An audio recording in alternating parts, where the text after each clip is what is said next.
سلام، من ابوالفضل هستم. مهاجرت تحصیلی کردم به آلمان تو ماه اکتبر و اینجا مقطع ارشد رشته انرژی رو میخونم. داخل این ویدیو میخوایم دومین ماه از تجربه مهاجرت به آلمان در یک مهاجرت تحصیلی رو با هم دیگه مورد بررسی قرار بدیم. به هر صورت چه اتفاقایی میفته، چه شکلی مهاجرت اصلا تو ماه دوم و اینکه چه چالش‌هایی داریم و چه کارهایی میتونیم بکنیم که این دوره بهتر بگذره ماه دوم. داخل ماه دوم شما کارهای اولیه‌تون تموم میشه. کارهایی مثل اقامت گرفتنتون داخل خوابگاه یا اسکانی که دارین، کاری مثل گرفتن بلیطای شهری مثل دویچلاند تیکت، کاری مثل حساب بانکی باز کردن، مثل کاری دانشگاهتون و حالا اون بدوهای اولیه تموم میشه. ولی فقط اون کارا نیست که تموم میشه. شما تصورتون از یک مسافرت هم تموم میشه، چون آدم اوایلی که وارد اون جای جدید میشه حس میکنه که اومده مسافرت واقعا، ولی به مرور میفهمه که اینطور نیست و واقعا این زندگی جدیده کاملا و همه اون آدمایی که قبلا شما میدیدین، حالا چه دوستشون داشتین چه دوستشون نداشتین، چه بی تفاوت بودین بهشون، دیگه نیستن. از نزدیکترین که خانواده باشه بگیرین تا دورترین که شاید یه رهگذری که تو خیابون شما چشتون بهش میافتاد هر روز. و مواد اولیه‌تون هم تموم میشه کم کم، یعنی هر چیزی که از ایران آوردین، حالا به استثنای یه سری ادویه‌جات و یه سری آجیلات دیگه تموم میشه و شما باید اونا رو جدید از آلمان بخرین. و این تصور مسافرت اولین چیزیه که تو ماه دوم به چشم میاد که به طور کلی دیگه تموم شده است. خیلی مهمه که شما در نظر بگیرین که مهاجرت یک مسافرت نیست. شما باید دلایل خیلی اصلی داشته باشین واسه اینکه چرا دارین مهاجرت میکنید و اینکه چی میخواین از مهاجرت کردن و دنبال چی هستین اصلا، تا بتونید که این دوره رو واسه خودتون به بهترین شکل جلو ببرین. و خب کار اولیه که تموم بشه، آدم به یک رفاه نسبی میرسه و این رفاه نسبی باعث میشه که به بقیه چیزها توجه بیشتری داشته باشه و این چیزها باعث استرس میشن. شما داخل ماه دوم خیلی استرس‌های مختلفی سمتتون میاد که خب اولین چیز واسه آدمای معمولی استرس مالیه. شما اینجا با فرض یک خوابگاه 400 یورویی امسال که سال 2024 حتی نه موقع ضبط این ویدیو، ولی خب در مورد نوامبر 2024 داریم صحبت میکنیم، با فرض خوابگاه 400 یورویی شما حدوداً 800 یورو خرج ماهیانتون میشه که با فرض یورو 90,000 تومانی که فکر نکنم تا الان 90,000 تومان شده باشه، ولی کم کم میشه دیگه، یعنی اون شده بحث زمانه فقط، میشه 72,000 تومان و 72,000 تومان ببخشید 72 میلیون تومان 72 میلیون تومان میشه که اینو باز تقسیم به 30 بخوایم بکنیم حدوداً 2,400,000 تومان شما اینجا خرج روزانه‌تون هست با یک زندگی دانشجویی، تاکید میکنم نه زندگی خیلی لاکچری. و خب این باعث میشه که شما استرس داشته باشین، چون کار پیدا نمیشه به این سادگی با زبان انگلیسی. با زبان آلمانی مقدار شرایطتون خیلی بهتر و شما هم اینجا مهاجرت تحصیلی کردین، احتمال زیاد انگلیسی اومدین و خب کار نمیتونید پیدا کنید. از اونور حساب بانکیتون روز به روز داره کمتر میشه، حتی توی بلوکه کردنش هم ممکنه به مشکل بخورین، ولی خب اون آخر ویدیو میگم که چطوری میتونید مشکلش رو رفع کنید. پولاتون داره کم میشه، کار پیدا نمیشه و استرس دومی که درس هست داره سنگین‌تر میشه روز به روز. اینجا درس اینجا وحشتناک، اصلا قابل مقایسه نیست با ایران. اصلا گول این حرف رو نخورین که ایران تئوریش سخت‌تره اینجا تئوریش ساده‌تره. نه، واقعا اینجا تئوریش یک فصل درس اینجا شاید اندازه کل واحدی بود که ما تو ایران میگذروندیم. من یه درس اینجا دارم فیزیکال کمیستری، اینو توی ایران هم داشتم تو دوره کارشناسی، ولی خب واقعا فصل اولش اینجا مساوی بود با کل فصلهای دیگه. فصل دومش یه درس دیگه به نام سینتیک رو داره کاور میکنه. فصل سومش فیزیک کوانتومه که فیزیک کوانتوم بعضی از مثلا مسائلش میگه با کمک این انتگرال سگانه بیاین اینو حل کنید، که خب خود انتگرال سگانه نیاز به کمک داره. واقعا خیلی تئوری اینجا سخته و شما اینو بذارید کنار استرس مالی و خب قفل میکنه آدم. کما اینکه من دیدم بچه‌های اینجا که واقعا گیج بودن چون کار پیدا نمیشه. حالا چجوری باید کار پیدا کنید؟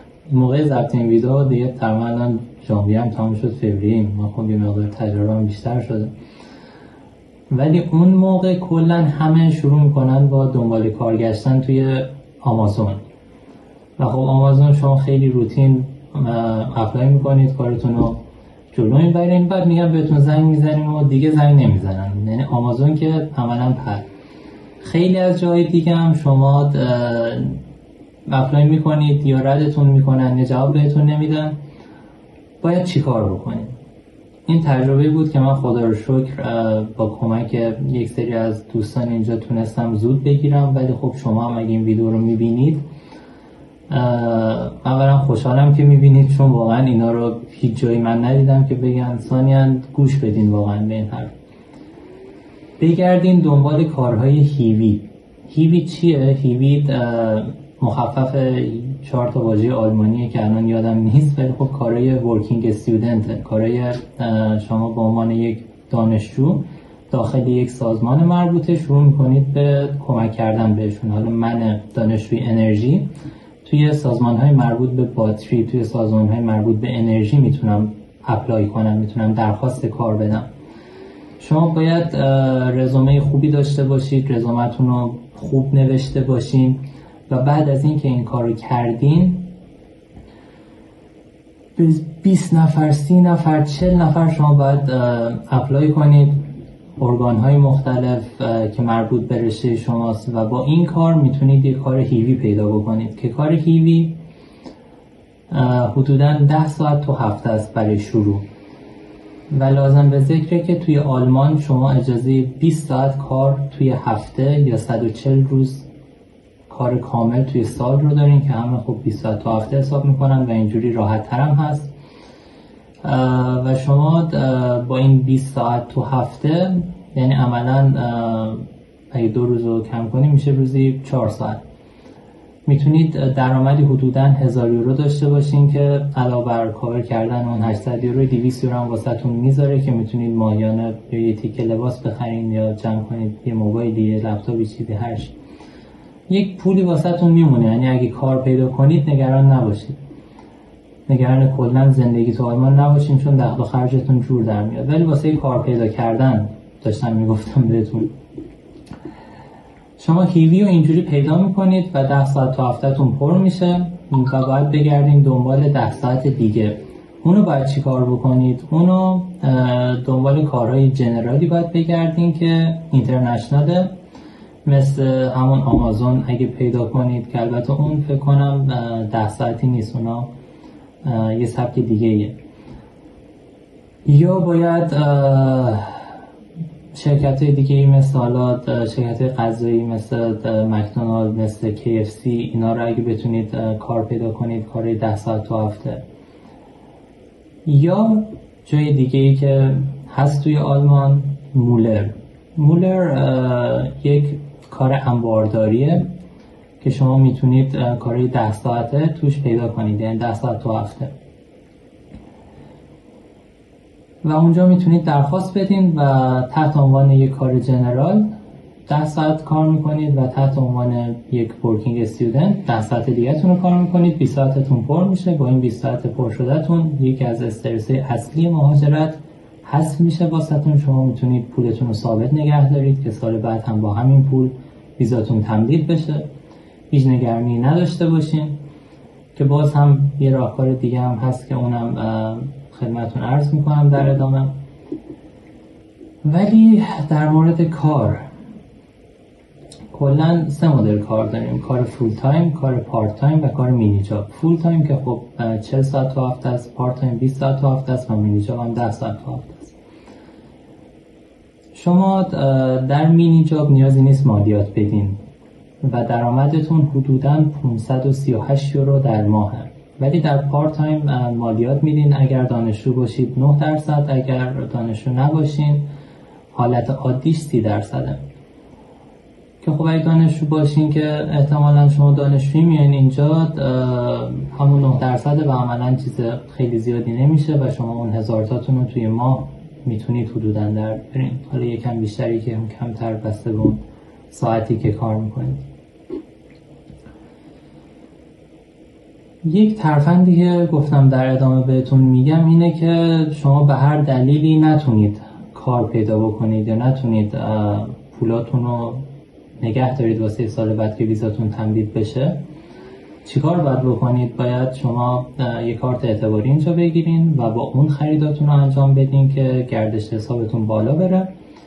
اونجا میتونید نزدیک تایم مهاجرت، تایم تمدید ویزاتون که شد، بیاین و از روش یک اعتبار بردارین، حسابتون رو پر کنید، نامه بانکیتون رو بگیرید، کار تمدیدتون رو انجام بدین و در ادامه اون پول رو برگردونید. خب این یک کاریه که بچه ها انجام میدن واسه تمدید ویزاشون و شما با این کار و همچنین با نحوه کار پیدا کردنی که بهتون گفتم میتونید یکی از استرس اصلی که پیش میاد واسهتون رو تا همین ماه دوم برطرف کنید و تو همین ماه یا ماه بعدش برین سر کار و خیلی زود بتونید به اون بالانس مالیتون برسین که میتونه یکی از دغدغه‌هاتون واسهتون حذف کنه.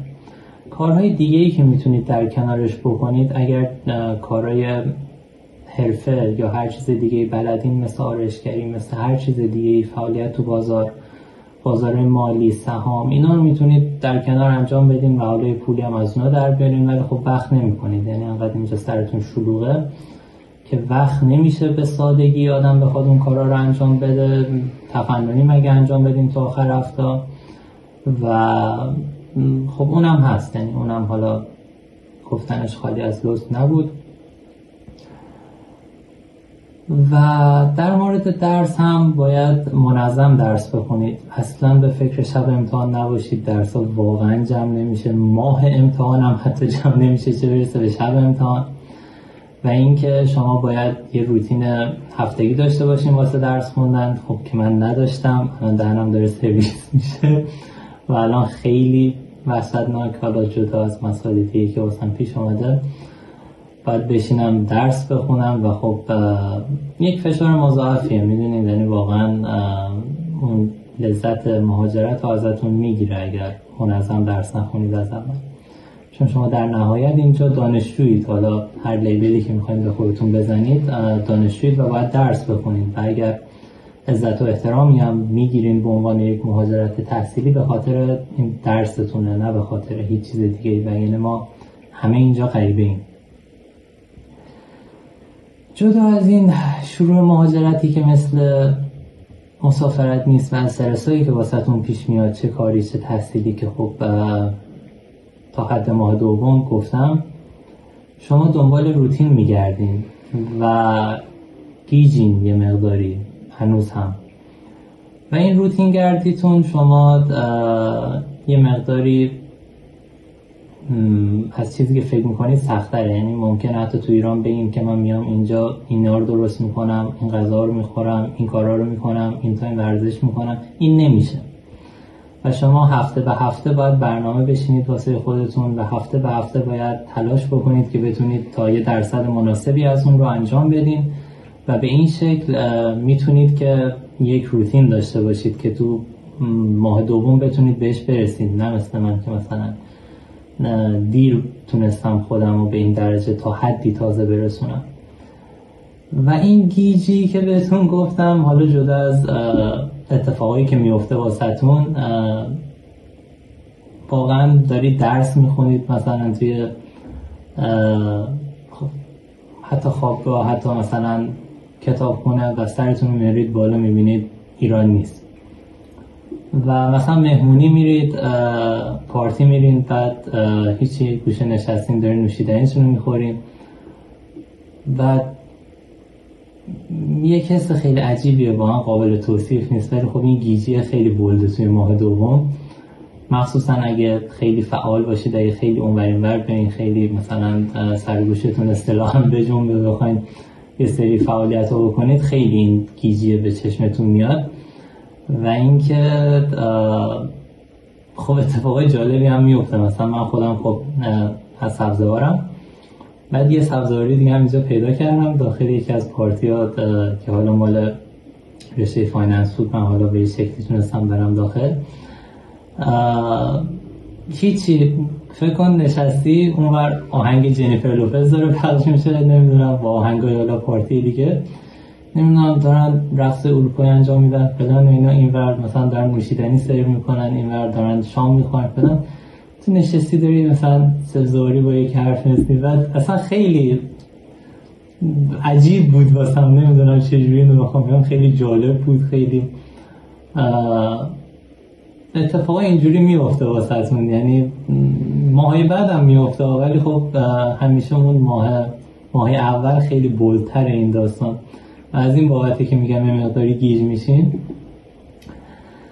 و شما خیلی دنبال پیدا کردن برنامه ها میفتین، حالا مثل خودم، و پیدا میکنید، میرید میبینید، فرصت ها رو پیدا میکنید، فرصت اینجا خیلی زیاده، میچسبید بهشون.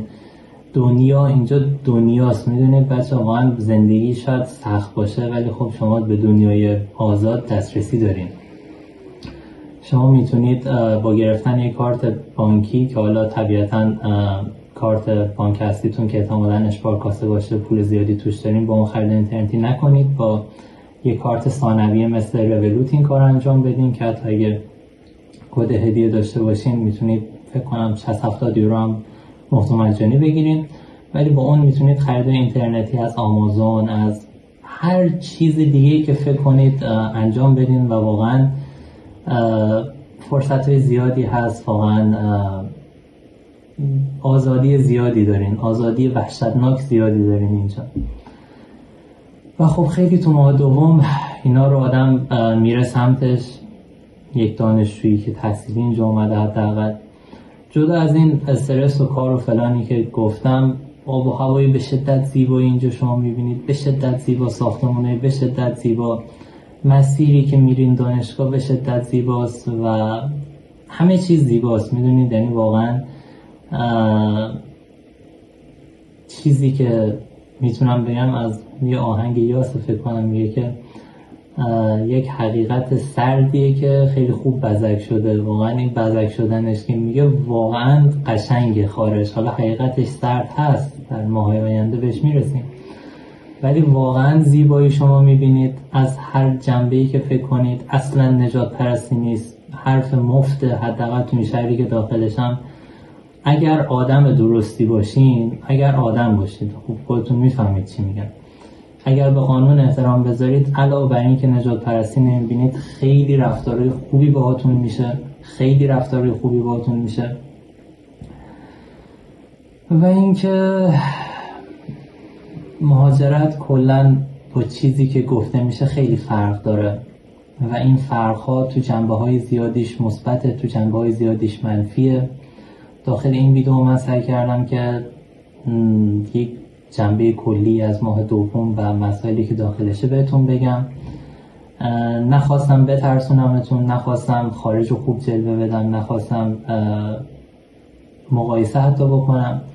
بیشتر هدفم این بود که اتفاقاتی که واسه خودم افتاد، حالا در تصاویرم میبینید، در گفته‌هام هم شنیدین، باهاتون در اشتراک بذارم که یک دید بهتری داشته باشید نسبت به خارج ماه به ماه، که اگر میخواید مهاجرت کنید یا اگر کسی رو دارید که مهاجرت کرده بتونید شناخت بهتری بهش داشته باشید، بتونید بهتر کنارش باشید، کنار آدما باشین، واقعا کنار کسی که مهاجرت کردن باشین خیلی تنهان واقعا تنهایی. حالا مثلا واسه یکی مثل من که خب اگر حالا شناخت نسبی داشته باشید میدونید که من خب تو ایرانش هم تنها بودم، یعنی خیلی با تنهایی مشکل ندارم، ولی اگه یکی باشه که یه مقداری حتی مثلا در حد یکی دو تا دوست نزدیک خیلی نزدیک داشته باشه تو ایران، اینجا خیلی فشار تنهایی روش میاد. یعنی شاید این تجربه ماه اول و دومی که بهتون گفتم واسه اون صرفا همین تنهایی باشه،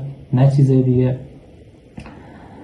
آره بیشتر هدفم این بود که بدونید داستان از چه قراره اینجا. واقعا اونطور نیست که شما رو خیلی ساپورت بکنن، ولی اونطور هم نیست که شما رو ول بکنن. همه ساپورتیون، ولی به تلاش خودتون، به جسارت خودتون، به دوندگی خودتون بستگی داره. از اینکه از کار نترسید، از کار تو انبار نترسید. واقعا هیچ مسئله‌ای نداره. یعنی شما برید اونجا ببینید با چه ماشینایی میان توی انبار کار میکنن، خندتون میگیره. و خب شما با یک روز کار کردن تو انبار میتونید 100-120 یورو پول بگیرین و خب میارزه به سختیش. و در کنار اون میتونید برین یک مؤسسه تحقیقاتی خیلی پیشرفته که من مثلش تو ایران، حالا تو ایران که خب 90% جاهاشو نرفتم، ولی هر جایی که رفتم یه بخشی از اون ساختمونی که الان دارم داخلش کار میکنم و داره. و این ساختمون همه چیزو با هم داره، همه دستگاه XRD، همه دستگاه XPS، نمیدونم SEM، هر چیزی که شما، انواع آزمایشگاه، انواع اتوکلاوا، مثلا چیزی که واقعا شما شاید تو فیلم ها ببینید و خودم تو فیلم ها شاید میدیدم، الان تو واقعیت دارم میبینم. اون کارم آدم میکنه، این کارم میکنه، استرس های مالیش برطرف میشه، استرس های تحصیلش هم که بهتون گفتم چجوری برطرف کنید. از فاز مسافرت در میایین، میرید وارد فاز زندگی میشید واقعا، و اینکه اتفاقای جالبی میفته واسهتون تو ماهای بعد. فعلا به نظر من تا همینجا کافیه و امیدوارم که بتونید به هدفی که دارید برسید در این مورد، چه در مورد مهاجرت، چه در مورد گرفتن اطلاعات درسته. اگر هر سوالی بود به هم بگید، خیلی خوشحال میشم بتونم اگر جوابشو بدونم جواب بدم. و اینکه واقعا آلمان کارهای جدیدی به زندگیتون اضافه میکنه که تا حالا نکردین، مزه های جدیدی به زندگیتون اضافه میکنه که تا حالا نچشیدین، و ایده های جدیدی بهتون میده که تا حالا نداشتین، و حس هایی رو درونتون برانگیخته میکنه یا از بین میبره که هیچ چیز دیگه نمیتونسته این کار بکنه. واسه همین به نظر من ارزششو داره. حتی الان بعد گذشته چندین ماه باز هم میگم ارزششو داره، ولی خب بعد گذشتن ماه دوم که هست این ویدیو قطعا میگم ارزششو داره. امیدوارم که سلامت باشید، امیدوارم که حال خوبی داشته باشید، امیدوارم که همیشه سمت حقیقت بریم و اینکه روز خوبی داشته باشید. خداحافظ.